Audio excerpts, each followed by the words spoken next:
Good afternoon, everybody. Good afternoon, everybody. Today is Wednesday, January the 6th, 2021, and I want to be updating you on COVID-19. So in Canada, we have 62,005,051 cases confirmed in Canada.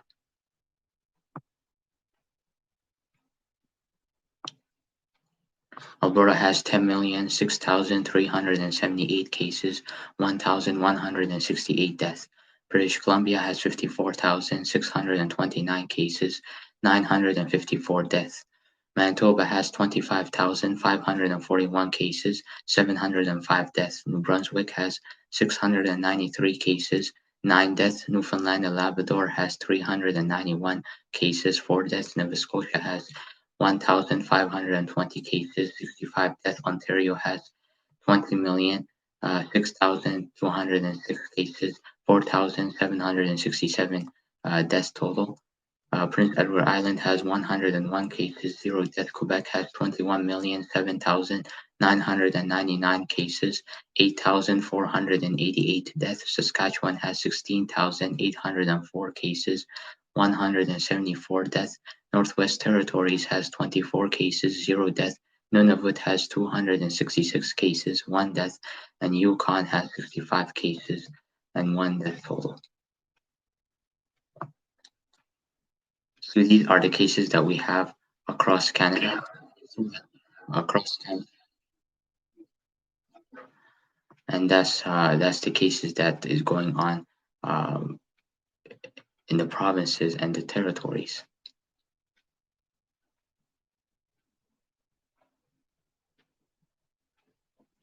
We have to make sure our numbers are not that high. Our numbers are every day are still going up, and every day we can see it is going really up in every way. So we have to do our best as much as we can by protecting our health, by caring about our loved ones as much as we can,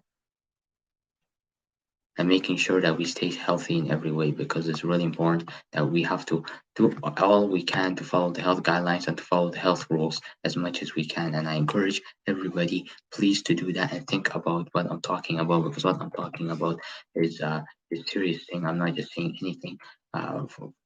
We have to make sure we do our best as much as we can by protecting ourselves and making sure that we care about our loved ones as much as we can. Not to joke around with this, because this is not a joking matter. This is a serious matter. We need to all know that.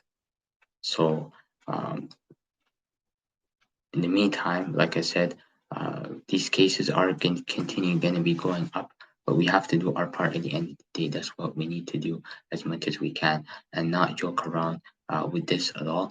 And be serious about it as much as we can, because some people, I know, they're not serious about their health, and your health has to be very serious in every way, and you have to watch it. You have to make sure how important you're going to take your health serious as much as we can. Especially we have now Jason Kenney's government doesn't want to take nothing seriously.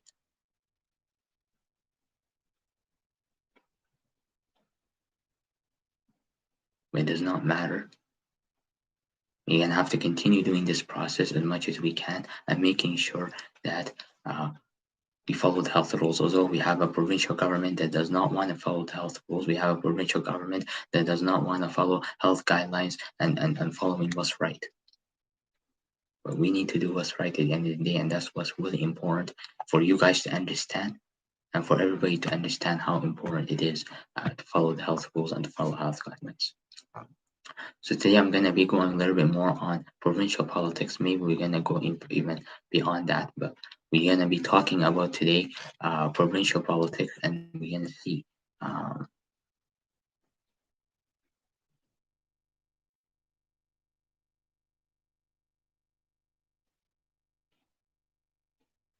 provincial politics is crazy, right?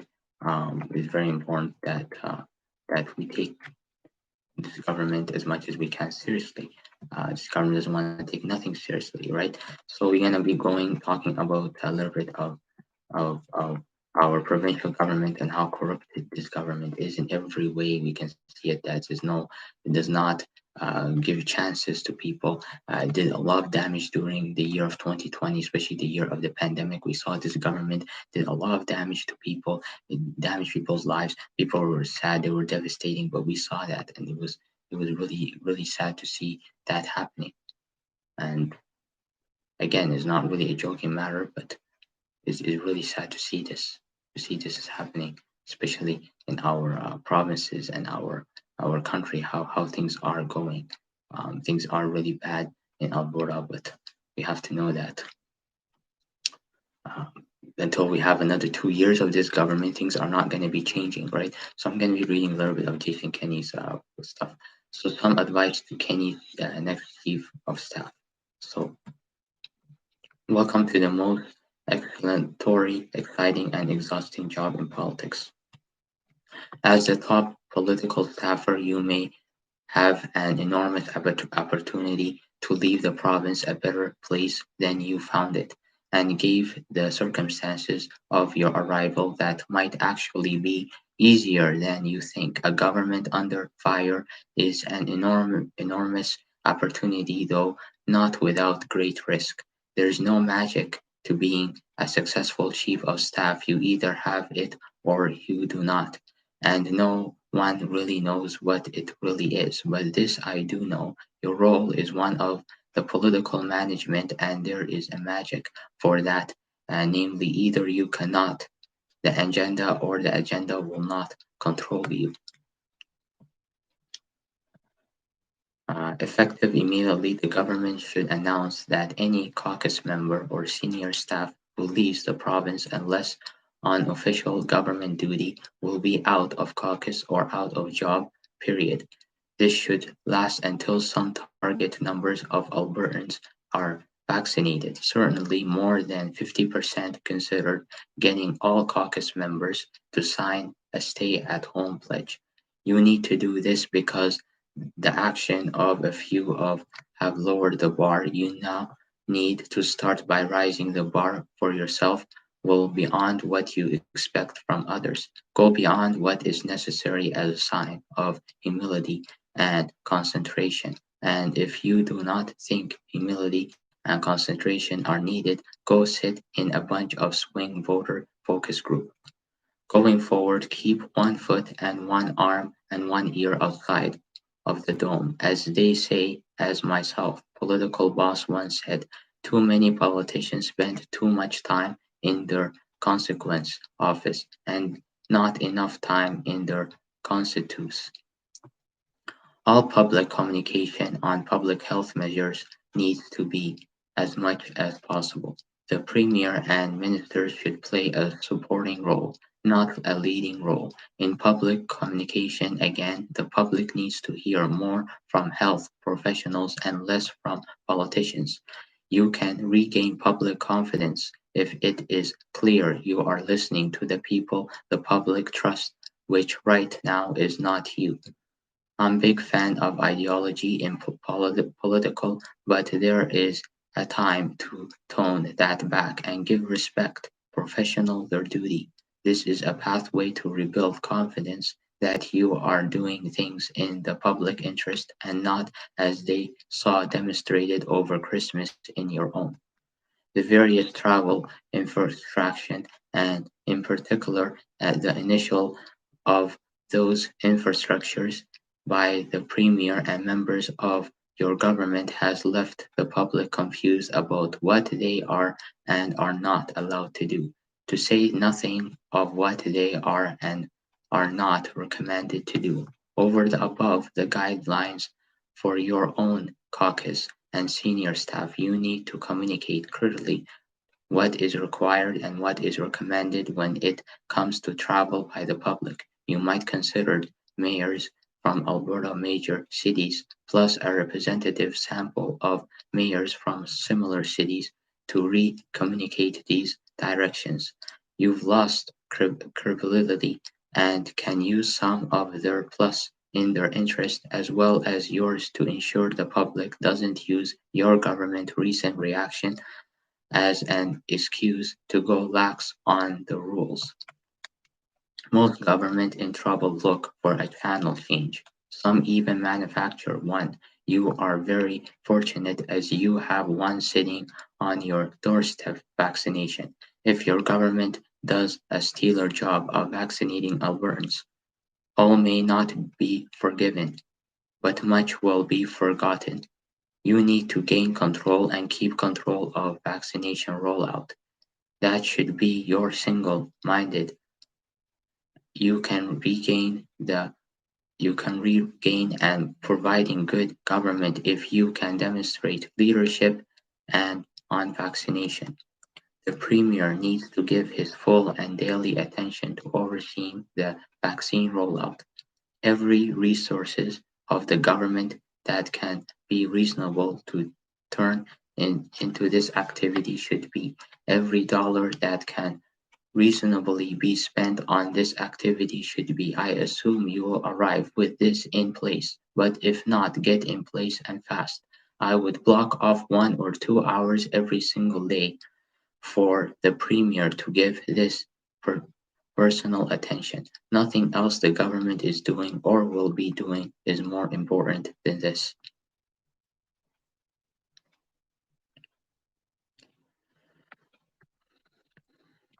So, so do what Ralph Klein and John Christian and so many other governments did in the 1990s when reducing deficits under promise and over deliver, which is the case means vaccination forecasts that are not aside, like deficit forecast in 1999, Albertans should hear the Premier talking about almost nothing other than vaccination.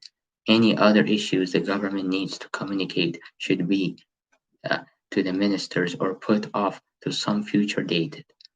When there are positive developments, the Premier should tell them. When there are setbacks, the Premier should acknowledge them and explain how the government will overcome them. The Premier is currently overexposed and has taken a solid public hit, giving the public a break from hearing from him on every issue all the time and have him focus exclusively on vaccines for at least the next 60 or perhaps 90 days. In addition, every dollar that the government is currently using to communicate anything else unless absolutely essential. Should we be convincing Albertans to get vaccinated and telling them how, where, and when what will happen? Those COVID ads were brilliant and bought a lot of goodwill.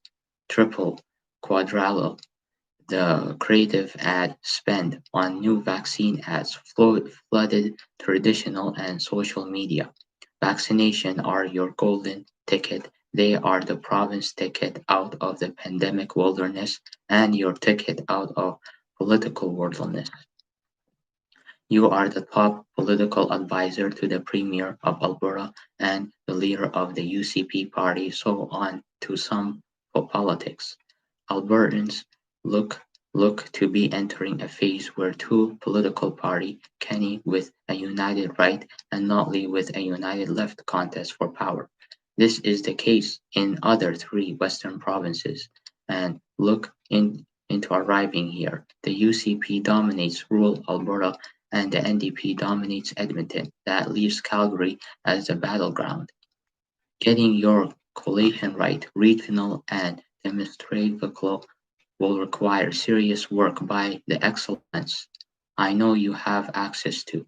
My sense is that angry rural populists with short fuses and long memories are growing as uneasy in your coalition and suburbs moms with long fuses and economic uh, anxiously. Things that keep the former in the net. Ottawa bashing, fight, and silly referendums are increasing at odds with what is needed to keep the latter in the tent: a solid economic plan, open schools, and accessible childcare. You may need to make some tough choices here. Do the hard work necessary so you can make them. This will resist by a roll caucus. Who wins their seats with commanding margins, and those who want to relieve the winning ways of the old Wild Rose Party. Note to self not winning ways, but winning all those rural seats with a big margin will losing Calgary means turning over government to the NDP, something no Wildrose wants. The opposition, if I'm right about Albertans becoming a competitive two-party state, then your government needs to starve the NDP's attention. Don't spend time criticizing them. There's too much of that going on, whether in the legislature or outside of it. Talk about what the government is doing, not what the NDP has done, might do. Ban the name, not Lee Phillips and Hoffman from all public communications.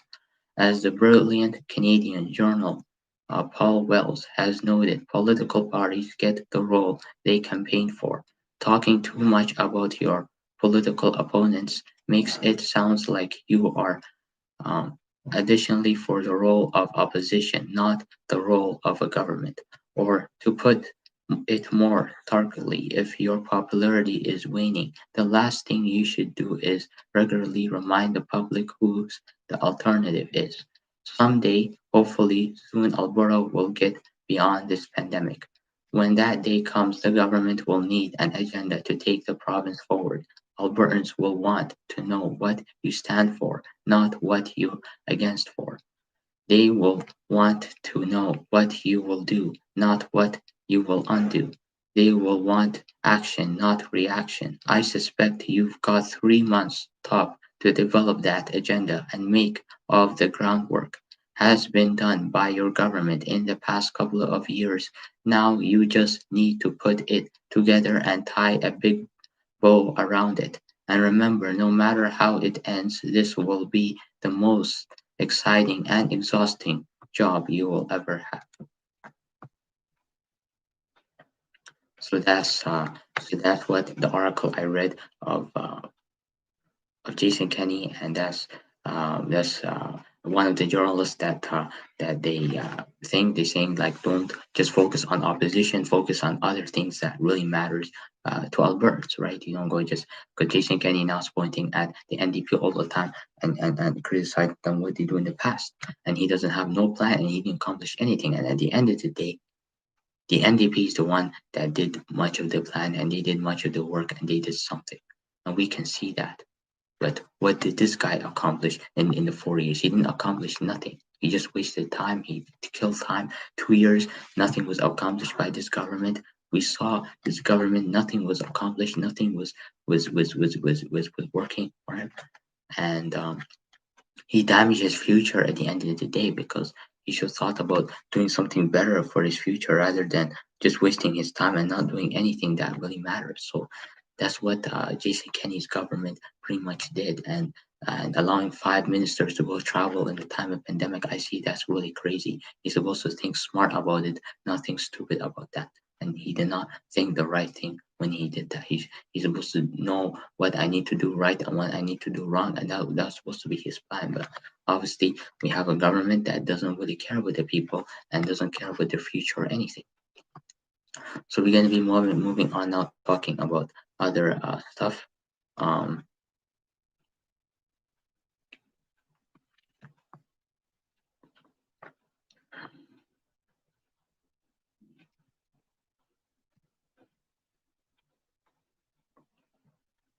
I'm going to be talking about Minister Carlos Chandro yesterday, what he said.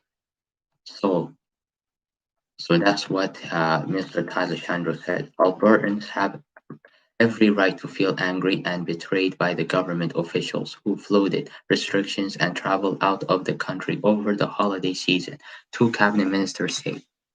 The Me collapse on behalf of the United Conservative Party government came from one minister who has been at the center of the province's 10 months battle to slow the spread of COVID-19, which has now killed 1,168 people, and from another who had held his profile for less than an hour. I've been on the phone a great deal in the last several days, and I'm hearing from Albertans who are angry, said Rick Murver, who took over as Municipal Affairs Minister about 30 minutes before Tuesday's news conference, replacing Tracy Allard, who resigned after it emerged she had traveled to Hawaii for a Christmas holiday. Something they're yelling, sometimes they're using hard language. And I guess the message that I would say to Albertans is you have every right to expect good behavior and a high standard of conduct from your government. And Albertans get to judge whatever your government has those standards. And from what I've heard, Albertans have said very clearly that we have not met those high standards. What I have to say is our government agrees. So if you're telling us increasing is enough, my message is thank you. There is no doubt in our mind we did not get it right. All I can say is this: I can say that we are sorry, Sandro said, but I'm not asking for their forgiveness. I'm trying to make that very clear. I don't think we can ask for forgiveness at this time. What I'm asking for Albertans is patience. There were over a million Albertans who voted for us because we campaigned on hard work and humility, and some folks from our team forgot about that last part. It's going to take us time to be able to earn back that trust, to earn back that credibility, and to show people that humility is still important for our team, our caucus, our party, and this government. The apologies came as the province announced that a second healthcare worker, a woman in her 50s from the Edmonton zone, had died from COVID-19 just a day after the public learned that a healthcare aide from Calgary had died from a respiratory illness. Really sad. Tuesday's news conference came one day after Premier Jason Kenney accepted the resignation of Allard as Minister of Municipal Affairs and of his Chief of Staff, James Huckleberry. Kenny also demoted five other MLA who traveled internationally over the holidays. Doctor Dina Hinshaw, the province's chief medical health officer, also weighed in on the travel. I would echo what the minister said with respect to understanding why Albertans are so angry about this. She said, as you know, I often, when I've stood up here, have asked Albertans to compensate with each other when we all make mistakes and when we do things that we shouldn't do. And so today, like every other day, I'm going to say I can absolutely understand that anger. I also know that all of us, all Albertans, are really sick and tired of COVID, and sometimes that leads to lasper in judgment. At the news conference, Chandra defended the province vaccine distribution system, which some critics say has been too slow. He said 26,269 people had been vaccinated as of Monday. They're on track to do another 3,000 today, Chandra said. That means by the end of today, we should be at about 29,000, the initial goal that we set in mid December. It was an aggressive goal, and we're getting there only a few days later than we had hoped to spit up need to plan around delivery times and amount that are constantly shifting. We're getting the vaccine out as soon as we get them in. The minister noted that the next shipment of vaccine was on the way on Tuesday and said the province is working as fast as it can. We're on a bad course in December, but we change it, Chandro said. The province is finding ways for a immunizing program to be more efficient and bring the vaccine to where people need them. Chandro said, Alberta Health Services has launched an online appointment booking tool for healthcare workers, he said. AHS is doing everything it can to immunize as many people as possible, including providing immunization in the evening, on weekends, and on holidays, he said. They are working across every zone to give the shots at more locations. There are currently 45 sites across the province, and more will be added as more vaccine become available to Alberta. The province expected another 13,000 doses of vaccine to arrive this week. Alberta reported 26 more deaths on Tuesday and 843 new cases, with a total of 13,411 active cases in the province. Across the province, 919 patients are being treated in the hospital for illness including 140 in ICU beds, said Dr. Dina Hinshaw, the province's chief medical health officer.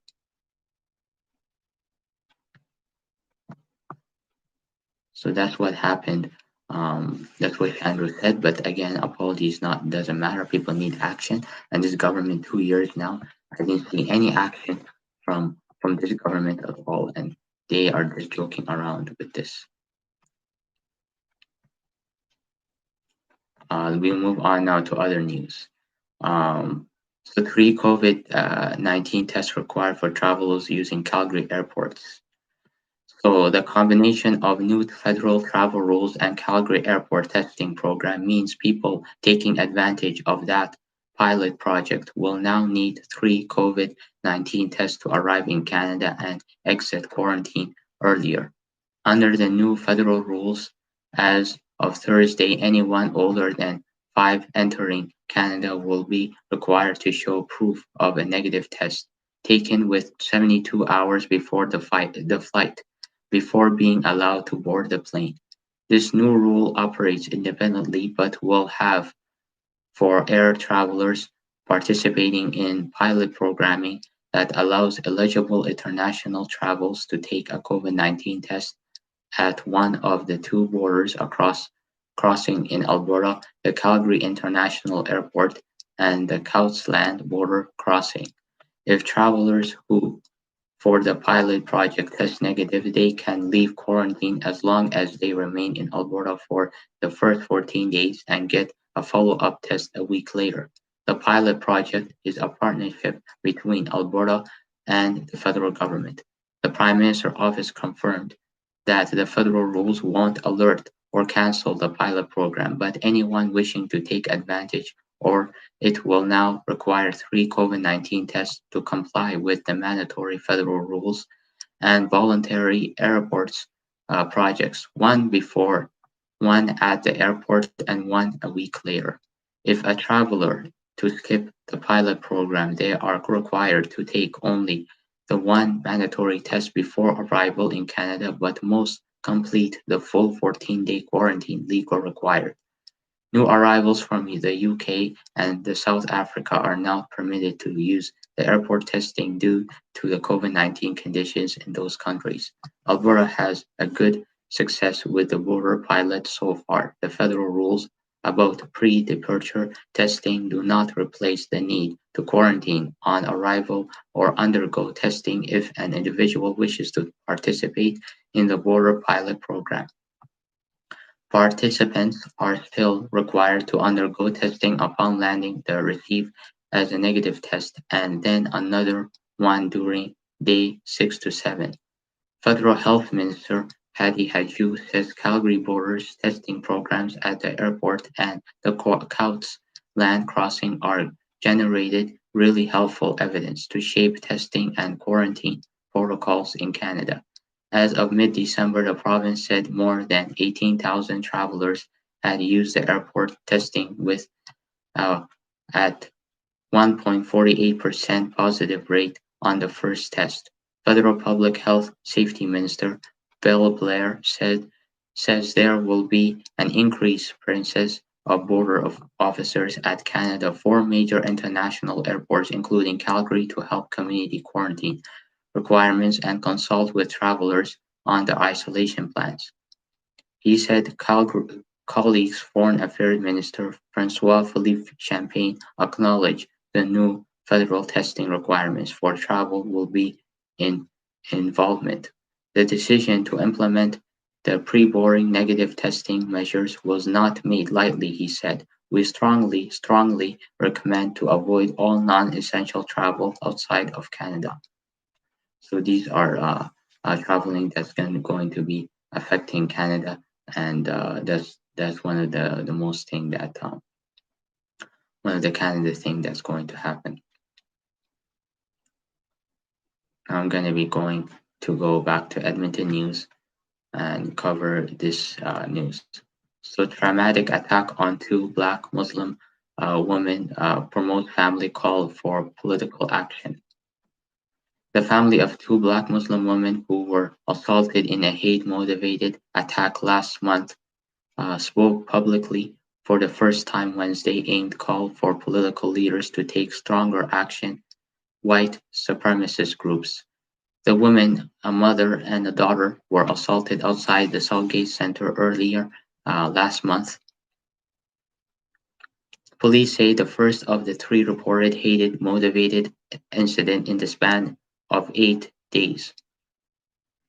At a virtual news conference Wednesday, a family member said the attack has left them traumatized. The strongest women I know were involved.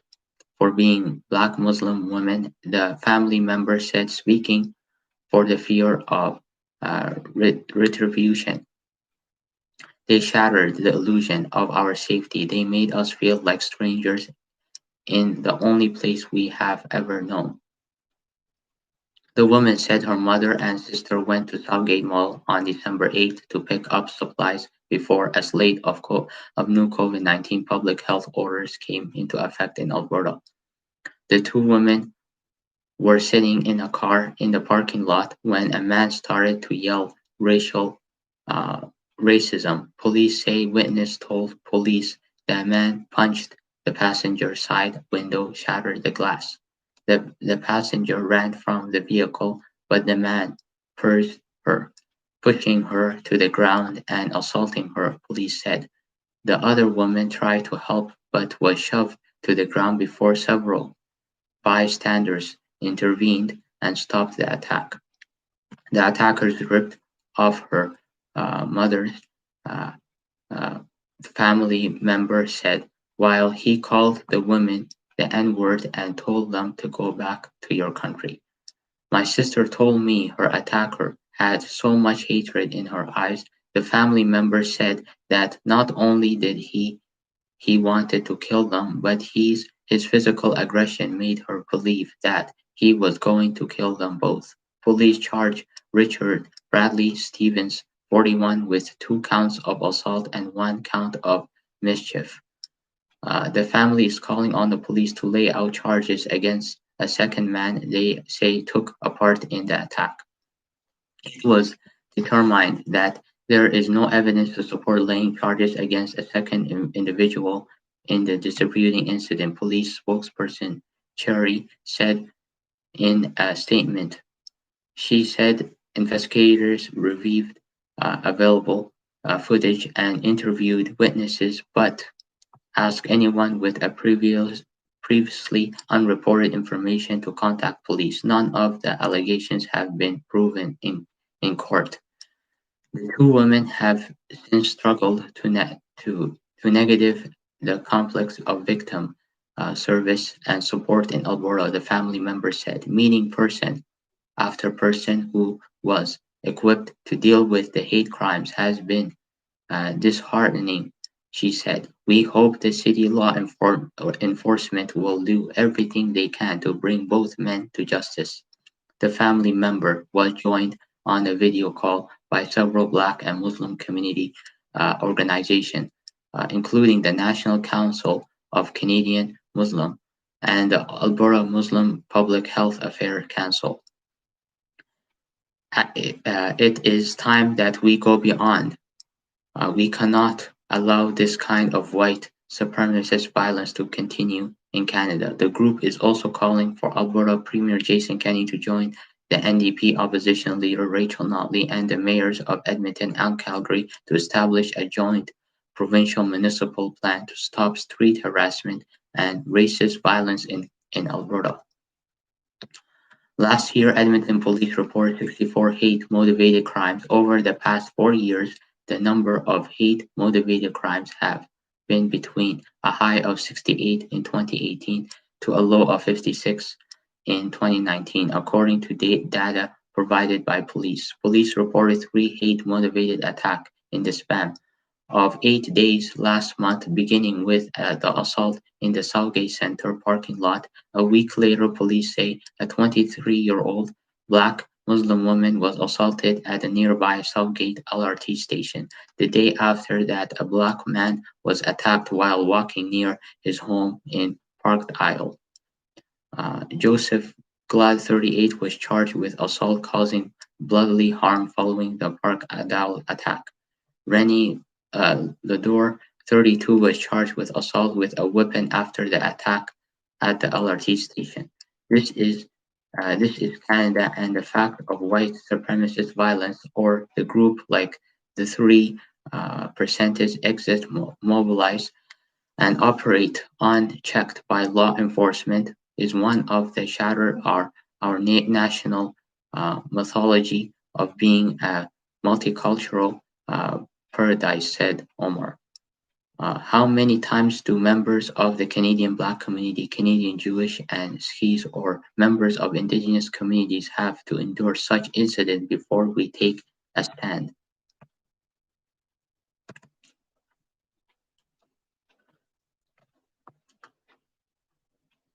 So this is really sad to see this kind of thing, that we have people that are racist and just attack people in the time, especially in the time of pandemic, and so many Southgate or whatever people are going out in there, and they're just attacking people left and center, and it's just normal for them to go and attack them and to go and damage them, and we don't know where to go. But now I'm gonna be moving on to I don't know if there's any more news thing I should talk about today.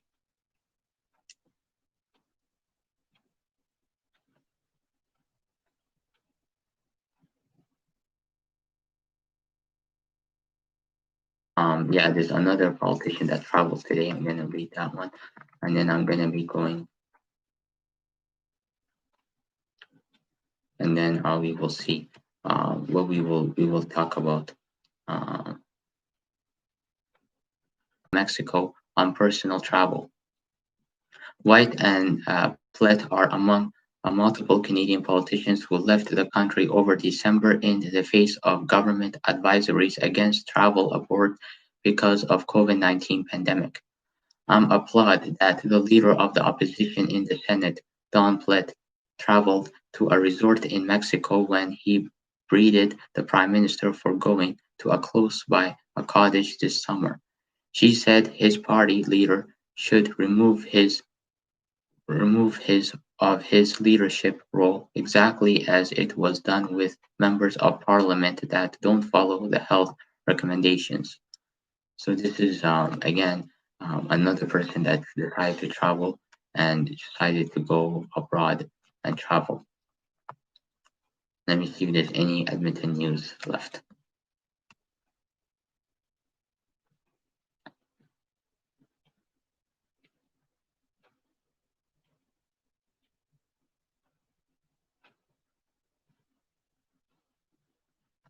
We don't have really much news of today. And we have more news. All workers on COVID-19 ward need vaccine now. Alberta doctor tells health minister to in open letter. More than 200 doctors have signed an open letter calling on the province to prioritize the vaccination of all healthcare workers caring for patients in Alberta dedicated COVID-19 wards. In the letter sent Wednesday to Health Minister Tyler Shandro, 219 physicians from across the province say Alberta's vaccination schedule has passed over critical workers on the front lines of Alberta battle against the virus. The physicians say all personnel employed in the specialized unit, including family physicians, medical intensives, nurse clerk, aides, physical therapist, and cleaning staff, contended with the same risk and should be next in line for inoculation, the letter states. The situation is urgent, the doctors say. Ward staff are continuously exposed to the virus, and despite the use of PPE, some of the already contracted COVID-19 from their patients. These are the unsung heroes of our battle against this virus, the letter said. It is not only dumbfounding, but it's the fact demoralizing. These colleagues have not been recognizing for the valuable contribution they make.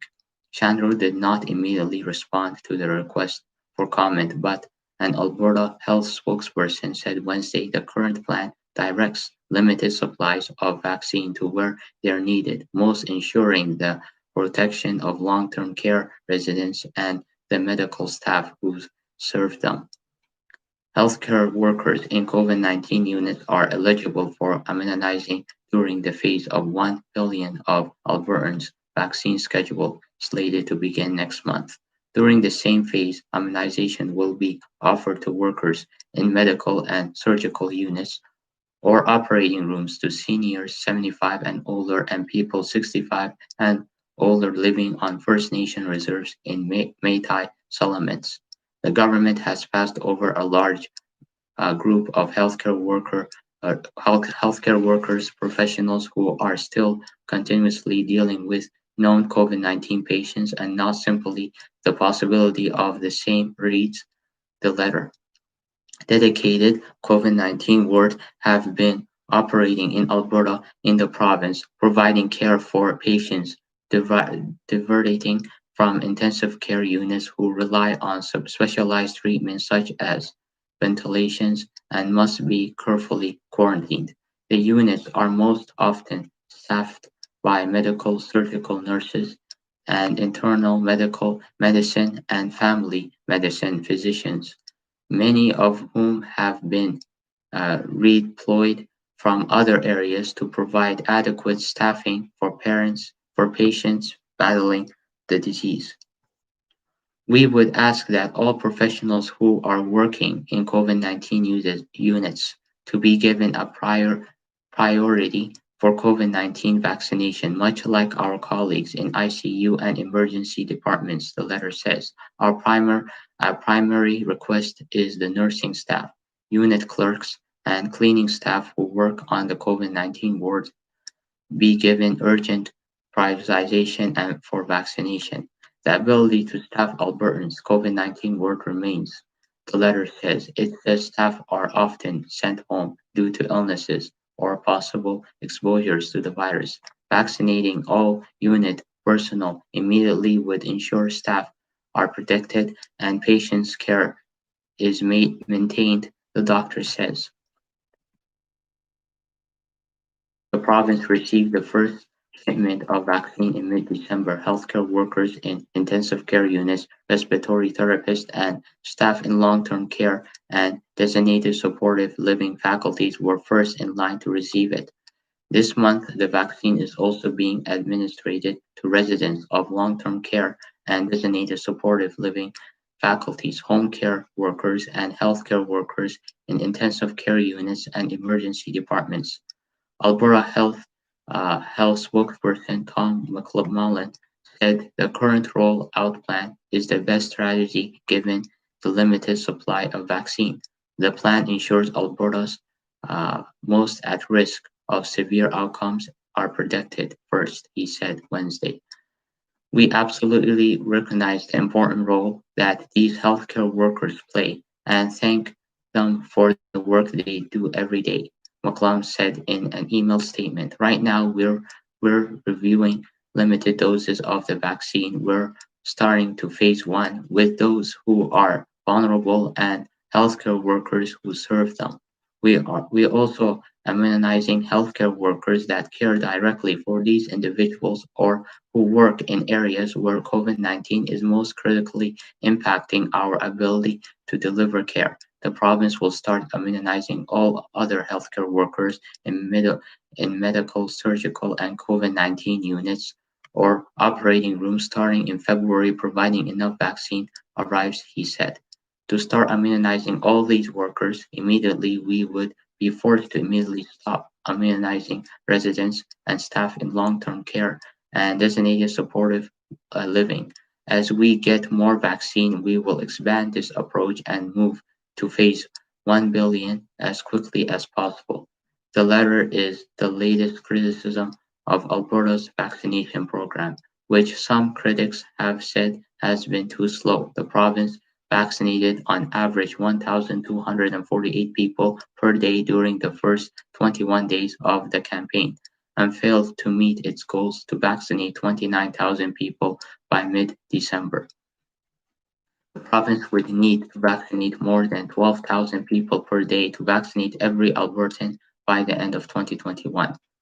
At a news conference Tuesday, Shandro defended the province's vaccine distribution system, noting that the next shipment of vaccine was on the way later that afternoon. The province is finding ways to make immunization program more efficient and get the vaccine to people who need it, he said. It was an aggressive goal, and we're getting there only a few days later than we had hoped in spite of need to plan around delivery times and the amounts that are continuously and constantly shifting, Chandru said. He said AHS is doing everything it can to immunize as many people as possible, including providing immunization in the evening, on weekends, and on holidays. The province expected another 13,000 doses of vaccine to arrive this week. We are on a path.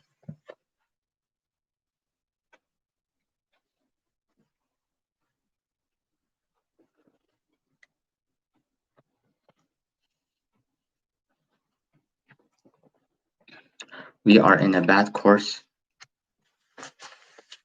We are in a bad course, and it's sorry, people. Um, Something flying over me. That's why I am. That's why I'm.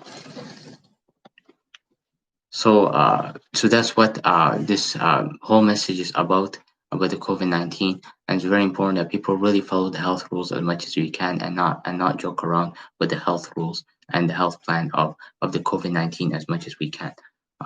So that's all we have for this. Now we're gonna be moving on talking about uh, the protesters that are happening.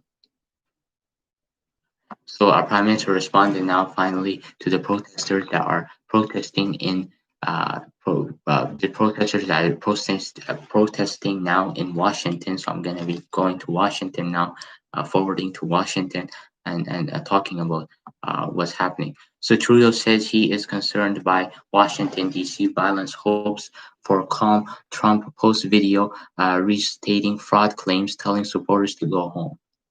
So Prime Minister Justin Trudeau said today he's concerned by the violent actions of Trump supporters storming the Capitol building in Washington, D.C., adding he hopes the situation calms down soon. Obviously, we're concerned and we're following the situation.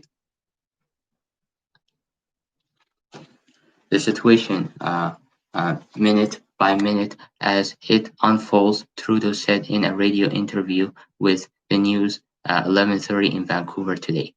I think the American democratic institutions are strong and hopefully everything will return to normal shortly. We're going to continue to do what we need to do to make sure that Canadians are well served in our relationship with the United States, regardless of how things unfold. Conservative leader Erin O'Toole also spoke out against the violence, commending the action of pro-Trump protesters as an assault on democracy. The storming of Capitol building is an unleashing assault on freedom and democracy. I am deeply saddened to see Cho's grip our greatest ally today, he said in a social media post. The protest, staged by supporters of outgoing President Donald Trump, started off peacefully but soon saw violence clash with the police. Trump urged his supporters to come to Washington to protest Congress' formal approval of the President-elect Joe Biden win in general election, a process that was underway when the protesters began. Several Republican lawmakers have backed Trump calls despite the absence of any evidence of fraud or wrongdoing in the election.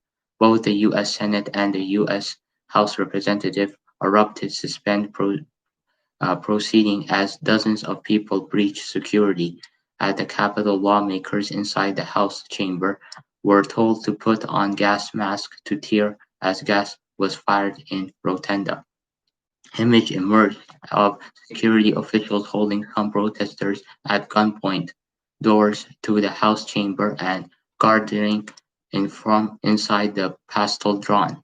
Trump asked protesters to leave, repeats fraud claims. After repeated calls from Trump to make a public statement to tell his supporters to leave the Capitol, Trump posted a video statement to his Twitter account repeating his claims that the election had been stolen and asking his supporters to go home. So that's what's happening, and people are protesting now outside of the White House because of this stupid president that doesn't want to leave and he doesn't want to accept the resignation of his loss. And truly, saw it very devastating to see that and during the Capitol Hill and during to see it there, and that's just um, really crazy when you see people are really protesting out there, and it's really crazy to see it, and it's not really a joking matter, but it's really sad that you can see that how America, how divided it is, and until now, from the time the election started, from the U.S. election started until now, we can see how bad America, how divided it became in every way, and it's just how sad you see it, and it is a little bit disappointing, but that's how America became so far now. It became a saddened place that we all know, right? Um, so that's what it is, right? And Biden already talked today, so um, we're gonna be moving on because this is the big story now that's being covered across the whole Canada. So protester backing President Donald Trump breached the U.S. Capitol on Wednesday in violent clash with the police. At least one explosive device was found nearby, but law enforcement officials said it was no longer a threat. Trump has urged his supporters to come to Washington to protest Congress' formal approval of President-elect Joe Biden with a general election. Several Republican lawmakers have backed his call despite there being no evidence of fraud or wrongdoing in the election. Protesters were inside the Senate chamber. One got up and said that's and yelled, "Trump won that election." Several dozen were roaming through the hall yelling, "Where are they?" Some were also in the visitors' galleries. Both chambers erupted when into recent. The District of Columbia mayor Browser issued a curfew for 6 p.m., and the Pentagon says about 1,100 DC National Guard members are being mobilized to help support lawmakers. A spokesperson told the Association Press on Wednesday that officers from the Federal Protective Service and U.S. Secret Service agents are being sent to the scene. He says they are requested to assist by the U.S. Capitol Police. The protesters tore down the metal barriers at the bottom of the Capitol steps and were met by officers. Some tried to push past the officers who held shields, and officers could be seen firing pepper sprays into the crowd to keep them back. Some in the crowd were shouting "traitors" as officers tried to keep them back. Suspicious packages were also repeated in the area. Capitol Police said, uh, "Will not let them silence your voice," Trump told the supporters. Prime Minister Justin Trudeau expressed concerns about the violence. "Obviously, we're concerned and we're following the situation minute by minute," Trudeau told the Vancouver radio station News 1130. "I think the American democratic institutions are strong and hopefully everything will return to normal shortly." So this is what's happening in America, and it's still continuing with fraud and always it's crazy today because they had election yesterday in Georgia, and Republicans are really upset because of it. And let them get upset. Like this guy ruined the whole America in 4 years and didn't keep nothing. That's the way it is. The Ford says Ontario will consider tough lockdown measures as 3,266 new COVID-19 cases reported. Premier Ford says the province will decide in the coming days whether or not more strict lockdown measures, including possible keeping schools closed, are needed to curb the surge of COVID-19 cases in Ontario. Ford held his first news conference in more than 2 weeks Wednesday, aimed concerns about the pace of Ontario ongoing COVID-19 vaccine rollout and unresolved questions around his former finance minister Caribbean over the holiday. The news conference came as Ontario reported another 3,266 COVID-19 cases and 37 more deaths linked to the illness, including that a 57-year-old uh, a registered nurse who worked at the Extradori long-term care home in Mississauga. In a statement, Union said she represented everything good about what it means to serve your community. Hospitalization figures continue to reach new pandemic high in Ontario. There are now 1,463 people with confirmed cases of COVID-19 in the province hospital. Of those, 361 are being treated in intensive care and 246 required. In weeks since Ford last took questions, there has been more than 40,000 new COVID-19 cases in the province, while while the numbers of people hospitalized has risen sharply and 579 more people have died. Two hospitals, one in London and another in Windsor, said the week they are using mobilized freezers travelers to temporarily store bodies after their mortgage reached capacity from influx of patients who died within the COVID-19.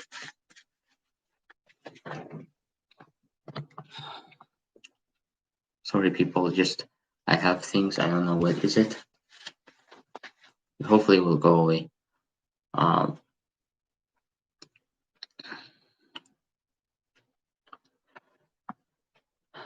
so Force asked Wednesday if the province is doing enough to fight the virus and if tighter measures should be enacted, much like what is being reported considerably for Quebec. The Quebec government is set to unveil detail Wednesday of more strict lockdown measures it will put in place. We're doing everything we can. We're throwing everything at it, Ford said. The premier said he's going to speak to Quebec Premier Francois Legault this evening. We'll be making the decision over the next few days, Ford says. Back to school question. The premier was also asked if children not returning to school in Ontario is a possibility. Ford said he would be talking to the province chief medical officer of health about that issue. We'll take that advice and be announcing that in the next days or so, Ford says. Meanwhile, the Elementary Teachers Federation of Ontario released a statement Wednesday calling on the province not to send kids back while the province is under a lockdown. It makes no sense for the government to send students, teachers, and education workers back to school while the province is locked for another 2 to 3 weeks. President Sam, despite repeated calls for adequate safety measures, the government has refused to implement them in a misguided effort to save money, jeopardize the health and safety of students, educators, and their families. Ford also faced questions about his government plan outlined in technical briefing this week. As at 8 p.m. Monday, 60,380 people in Ontario have received the initial dose of vaccine for the novel coronavirus, including 10,350 who received a shot yesterday. The figure includes around 26,000 healthcare workers in long-term care and retirement home, about 20,700 another healthcare professionals, and not quite 1,000 residents of long-term care.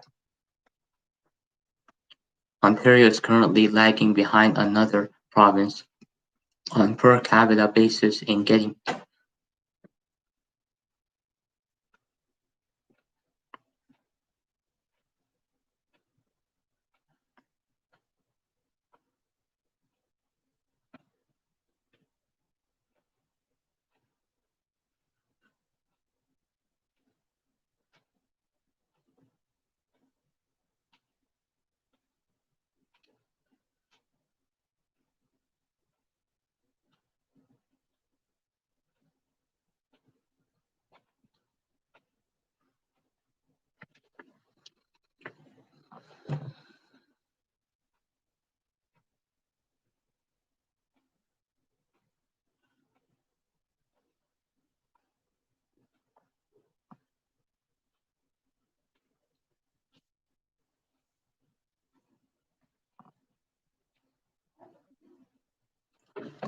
I hope everybody have a great day and and stay safe and I will see you tomorrow.